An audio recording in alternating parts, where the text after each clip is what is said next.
రామ్ గారు నిర్వహిస్తున్న happy money visualisation 2.0 మీరు జాయిన్ అవ్వాలనుకుంటున్నారా? కింద నంబర్లని సంప్రదించండి.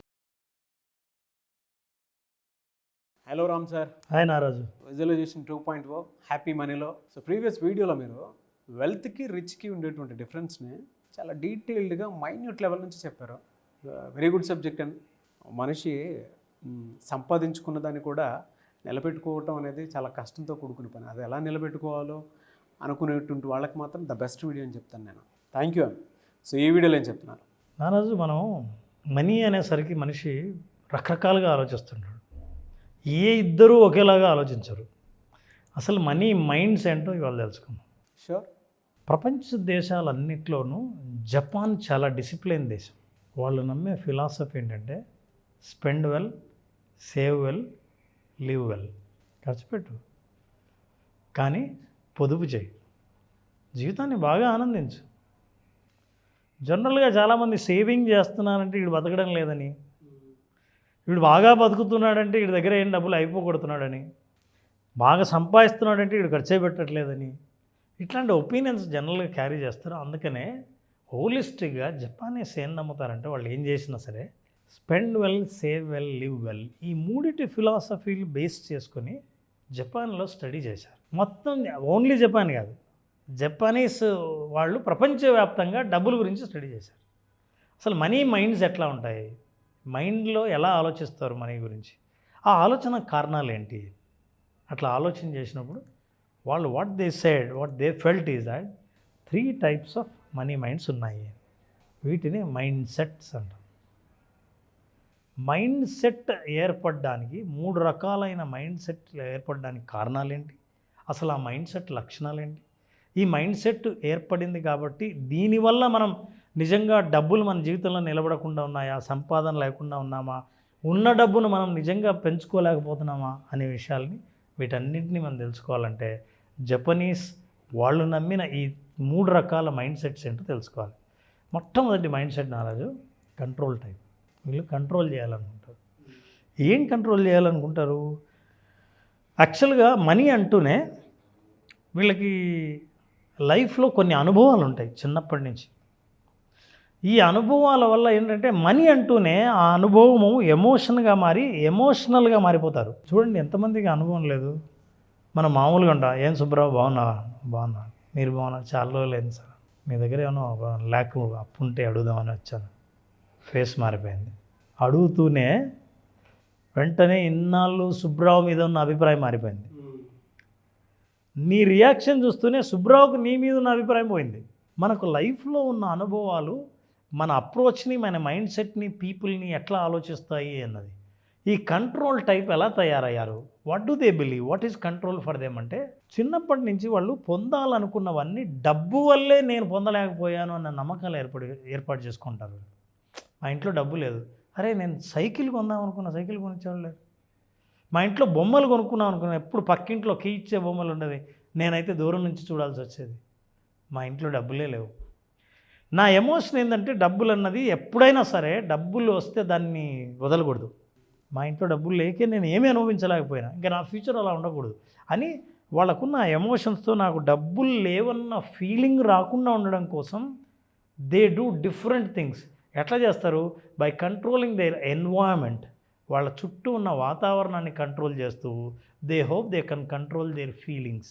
అంటే నా దగ్గర డబ్బు లేకుంటే మనుషులు ఎవరు రారు, ఫ్రెండ్స్ ఎవరు రారు అన్న నా ఎమోషన్ నన్ను బాధపెడుతుంది. కాబట్టి ఫ్రెండ్స్ అందరు వస్తున్నారు అనడానికి ఈ కంట్రోల్ టైప్ ఏం చేస్తారంటే విపరీతంగా ఖర్చు పెడతారు, లేదా అస్సలు ఖర్చు పెట్టరు.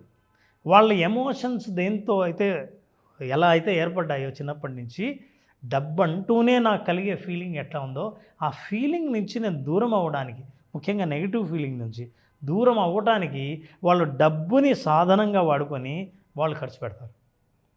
నేనేమి మీరు అనుకుంటున్నట్టు పూర్ కాదు, నా దగ్గర డబ్బులు ఉన్నాయి అని they control the environment. Friends నా దగ్గరికి రావాలి, బంధువులందరినీ మనం మెచ్చుకోవాలి, ఈ సొసైటీలో ఉంటే మనకు గౌరవం ఇవ్వాలంటే మనం బాగుండాలని they try to control their feelings and emotions so that they use money. ఈ కంట్రోలింగ్ టైప్ వాళ్ళు పెట్టే ఖర్చు వాళ్ళ ఎమోషన్స్ని సాటిస్ఫై చేయడం కోసమే ఖర్చు పెడతారు అని అన్నారు. అది first type, they are controlling type. According to Japanese. Second is indifferent type. వీళ్ళకు డబ్బులు అవసరం లేదు నారాజు. అవసరం లేదంటే డబ్బుల గురించి మాట్లాడు. ఆల్మోస్ట్ లైక్ డబ్బుతో సంబంధం లేని జీవితాలు గడుపుతుంటారు. నువ్వు అంటుంటావు ఏంటి డబ్బుతో సంబంధం లేదని. కొన్ని సాధారణమైన ఫ్యామిలీస్ ఉంటాయి. ఎట్లాంటి ఫ్యామిలీస్ అంటే ఒక మిడిల్ క్లాస్ జాబ్ చేస్తుంటారు, గవర్నమెంట్ జాబ్ చేస్తుంటారు, లేదా ఒక చిన్న జాబ్ ఉంటుంది. వాళ్ళకి ఎంత చదవాలో చదువులకు తగిన డబ్బులు వస్తుంటాయి, ఇంటి అవసరాలకు తగిన డబ్బులు సంపాదిస్తుంటారు. ఏదైనా ఫంక్షన్ వస్తే కరెక్ట్గా డబ్బులు ఉంటాయి, శాలరీ సరిపోతుంది. కొంచెం పిల్లలు పెద్ద అయ్యేసరికి ఈయన రిటైర్ అయితే ఆయన పిఎఫ్ వస్తుంది. వాళ్ళు సంపాదించే డబ్బులు వాళ్ళకి డబ్బుల గురించి ఎలా అనే ప్రశ్నను వచ్చే అవకాశమే లేకుండా జీవిస్తుంటారు. చాలా సాధారణంగా వాళ్ళు ఇండిఫరెంట్ టైప్. అంటే డబ్బుల గురించి ఎక్కువగా ఎమోషనల్ ఫీల్ అవ్వరు. అరే నాకు కావాలా, డబ్బులు సంపాదించ అని అనుకోరు. డబ్బులు వద్దు అని అన్నారు. వీళ్ళు డబ్బులతో పెద్ద జీవితాన్ని ఏకం చేయరు. ఒక ఫంక్షన్ చేయాలంటే చేద్దాం, ఎలా చేయాలో అలాగే చేద్దాం. ఎందుకంటే కరెక్ట్గా ఫంక్షన్ చేయాలంటే ఎంత కావాలో అంత ఉంది, ఇబ్బంది ఏం లేదు. మరి నెక్స్ట్ మంత్ ఇంకోటి ఉంది, పర్లేదు అప్పుడు నేను సంపాదిస్తా. సాధారణ ఉద్యోగులు, ఒక ఎంప్లాయీ ఎలా ఉంటాడో అలా ఉంటాడు. అయితే వీళ్ళతో ప్రాబ్లం ఏంటంటే వాళ్ళు డిస్టర్బ్ అయ్యేది ఎప్పుడంటే సడన్గా అవసరాలు ఏదైనా, హాస్పిటల్ అవసరాలు ఏదైనా వస్తే ఎక్కడున్నదంతా తీసుకురావాల్సి వస్తుంది. వీళ్ళు ఇండిఫరెంట్ టైప్ ఏంటంటే అవసరం బలంగా లేదన్నాళ్ళు వీళ్ళ నడుస్తుంది, బాగుంటుంది.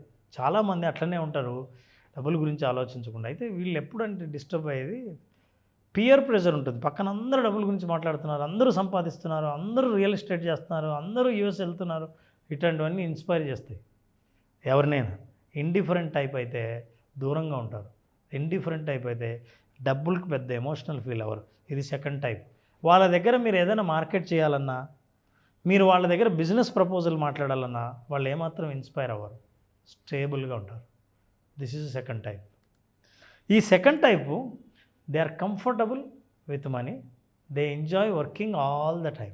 పని చేస్తూ ఉంటారు, ఇబ్బంది ఏం లేదు, చేసిన నాలుగు నడుస్తుంది, నా అవసరాలు కూడా అట్లే ఉన్నాయి, లగ్జరీ ఇవేమీ ఆలోచించను, లైఫ్ని మాత్రం సగటుగా నడుస్తూ పోతుంటుంది. అందుకని దాని గురించి ఎక్కువగా ఆలోచించాల్సిన అవసరం లేదు.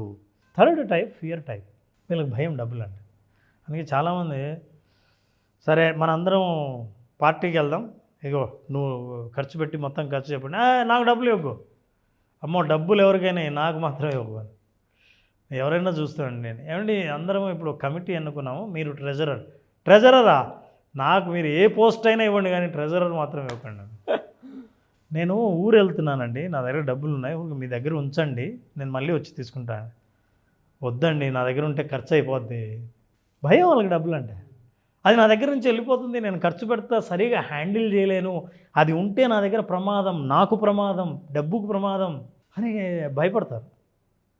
ఇంత డబ్బులు ఆ ఇంట్లో పెట్టుకున్నావా, బట్టలు ఉన్నట్లే డబ్బులు ఉన్నాయి అనుకోవచ్చు కదా, కానీ భయం, ఇంత డబ్బులు ఇంట్లో ఉన్నాయి. డబ్బులన్నా, డబ్బుకు సంబంధించిన రెస్పాన్సిబిలిటీ అన్నా, డబ్బులకు సంబంధించిన డిస్కషన్ అన్నా చాలా భయం. వీళ్ళందరూ they believe if they are close to the money they lose the money. అది అందుకని మనీకి దూరంగా ఉండడమే మంచిది. అయితే వీళ్ళకి కూడా కోరిక ఉంటుంది డబ్బులు సంపాదించాలని. సో మైండ్ సెట్స్ ఏర్పడిన వాళ్ళలో మనుషులు అంటే సంబంధాలు ఎన్ని రకాలుగా ఉంటాయి అని ఆలోచిస్తే జపనీస్ వాళ్ళు కనిపెట్టిన ఈ 3 టైప్ ఏదైతే ఉందో కంట్రోల్ చేసేవాళ్ళు ఇండిఫరెంట్ ఫియర్ టైప్. ఎప్పుడూ ఆ డబ్బు నా దగ్గరే ఉండాలని అనుకున్నవాళ్ళు, డబ్బుతోనే సంబంధం లేని వాళ్ళు, డబ్బు అంటే భయపడేవాళ్ళు, 3 రకాలు ఉన్నారు. ఒక్కొక్కరి నమ్మకాలు ఎలా ఏర్పడ్డాయో, ఈ నమ్మకాల వల్ల వాళ్ళ జీవితంలో ఆర్థికపరమైన జీవితం ఎట్లా ఉంటుందో, దాని ప్రభావం ఎట్లా ఉంటుందో డీటెయిల్డ్గా మాట్లాడారు. అయితే నారాజు మన ప్రోగ్రాంలో అసలు ఫియర్ టైప్ ఎన్ని రకాలు ఉన్నారు, అసలు మీది ఏ టైపు తెలుసుకోవాలనుకుంటే ప్రోగ్రామ్ అటెండ్. ఈ టైపు నుంచి బయటపడడం ఎలా, ఆ సొల్యూషన్ మీరు 5 డే ప్రోగ్రాంలో ఎలా. Sure sir. సో విజువలైజేషన్ ఏం చెప్తుందంటే how do you accept your self. మీరు ఏదైనా కానీ మీరు యాక్సెప్ట్ చేసినప్పుడు అవును నేను ఇలా ఉంటాను అన్నప్పుడు వేరు, నేను ఇలా ఉండకూడదే, అలా ఉండాల్సిందే అని అనుకున్నప్పుడు ఉన్న భయం వేరు. So visualization will help people to accept themselves as it is. అందులో ఇందాక చెప్పిన మనీ ఫియర్ ఉంటుంది చూసారా, ఏదైనా చేస్తాను కానీ అది నాకు కూడా ఉంది సార్. ఇది మనకు చెడ్డ పేరు తెస్తుందన్న భయం కూడా ఉంటుంది. నాకు అదే ఎక్కువ ఉంటుంది. ఈవెన్ నాకు చిన్నప్పటి నుంచి అదే అలవాటు, దగ్గర పెట్టుకున్నాను. ఈ రోజుకి మీరు ఎప్పుడన్నా అబ్జర్వ్ చేస్తే కనీసం ఒక పర్స్ కానీ, బయటికి వెళ్ళినప్పుడు ఇది కానీ ఎప్పుడు కనిపించుండదు మీకు. నీకు అదృష్టం నారాజు, నీ కోసం ఖర్చు పెట్టేవాళ్ళు నీ చుట్టూ ఉంటారు, అందుకని నువ్వు ఖర్చు పెట్టే. అలాంటి వాళ్ళు ఎక్కువ తయారవ్వాలని కోరుకుంటాను సార్, ఇంకా రావాలని. I strongly wish. ఎప్పుడు సార్ మళ్ళీ క్లాస్ ఎప్పుడు ఉండే అవకాశం ఉంటుంది? నారాజు విజువలైజేషన్, పర్టికులర్లీ విజువలైజేషన్ 2.0 అని మనం హ్యాపీ మనీ పేరుతో విజువలైజేషన్ ప్రోగ్రామ్ చేస్తున్నాం. ఈ programme 16th June 16th start అవుతుంది. దీంట్లో ప్రత్యేకంగా అసలు చాలా కొత్త విషయాలు, లైఫ్ను హోలిస్టిక్గా జీవితాన్ని ఆనందమయం ఎట్లా మార్చుకోవాలి, విజువలైజేషన్ దానికి ఎట్లా తోడ్పడుతుంది, మీరు సాధించాలనుకున్నవి ఏవైనా జీవితంలో ఎలా సాధించాలి, తక్కువ సమయంలో కానీ లాంగ్ టర్మ్ గోల్స్ కానీ వాటిని సాధించడానికి కావాల్సిన ఫ్రేమ్ వర్క్ ఏంటో తెలుసుకోవాలనుకుంటే 16th జరిగే June 16th visualization 2.0 happy money program attend అవుతే వాళ్ళు సాధించాలనుకున్నవి, పొందాలనుకున్నవన్నీ జీవితంలో పొందే మార్గాలన్నీ తెలుసుకోవచ్చు. రియలీ ఫెంటాస్టిక్ అండి. సో జూన్ 16th జరగబోయేటువంటి విజువలైజేషన్ 2.0 హ్యాపీ మనీలో మీరు కనుక హ్యాపీగా ఎన్రోల్ చేసుకోవాలి అనుకుంటే స్క్రీన్ మీద మీకు కాంటాక్ట్ నెంబర్ కనిపిస్తుంది, దాన్ని మీరు కాల్ ఆర్ మెసేజ్ వాట్సాప్ చేసి వెంటనే ఎన్రోల్ చేసుకోండి. వాళ్ళ తెలుగు రాష్ట్రాల్లో విజువలైజేషన్ అనేటువంటి కాన్సెప్ట్ ఒక సంచలనం అని చెప్పాలి. అట్ ద సేమ్ టైం నేను రామ్ గారు చేసినటువంటి ఆ జర్నీలో ఉషా గారు కూడా ఉన్నారు కాబట్టి ఉమెన్ విజువలైజేషన్ కూడా స్టార్ట్ చేసి ముందుకు వెళ్తూ ఉన్నారు. Benefits at the same time కెరీర్కి సంబంధించినటువంటి ఆపర్చునిటీస్ని ఎలా గ్రాప్ చేశారు, ఆలోచనలు అటువైపుగా ఏ విధంగా షిఫ్ట్ చేస్తున్నారని చెప్పడానికి, మనలో ఉండేటువంటి ఇన్నర్ పొటెన్షియల్ బయటికి తీసుకురావడానికి ఉపయోగపడే ఒకే ఒక వెపన్ ఏదైనా ఉంది అని అంటే విజువలైజేషన్. సో ఈ ప్రోగ్రామ్కి మీరు జూన్ 16th నుంచి జరిగేటువంటి ప్రోగ్రామ్ మీరు ఎన్రోల్ చేసుకోవాలి అనుకుంటే వెంటనే ఎన్రోల్ చేసుకోండి. సెలబ్రిటీస్ సైతం at the same time Chandrababu Naidu గారు లాంటి పెద్ద పెద్ద పొలిటీషియన్స్, విజనరీ లీడర్స్ అని చెప్తూ ఉంటాము, అటువంటి వాళ్ళే చెప్తూ ఉన్నారు ఏదైనా విజువలైజ్ చేస్తే జరుగుతుందని చెప్పడానికి ద బెస్ట్ ఎగ్జాంపుల్. సో 2.0 కొత్త సిరీస్. అంతకుముందు జాయిన్ అయినటువంటి వాళ్ళు, కొత్తగా మళ్ళీ జాయిన్ అవ్వాలి అనుకున్నటువంటి వాళ్ళు ఎవరన్నా సరే స్క్రీన్ మీద కనిపిస్తున్న నెంబర్ సంప్రదించండి. ఈ వీడియో లైక్ చేయండి, షేర్ మాత్రం తప్పకుండా చేయండి. ఇలాంటి మరిన్ని వీడియోస్ కోసం మా ఛానల్ ఫాలో అవ్వండి. Thank you so much Ram గారు. Thank you Naraj. Thank you. Suman టీవీలో మీ పర్సనల్ అండ్ బిజినెస్ ప్రమోషన్స్ కోసం కింది నెంబర్కి కాంటాక్ట్ చేయండి.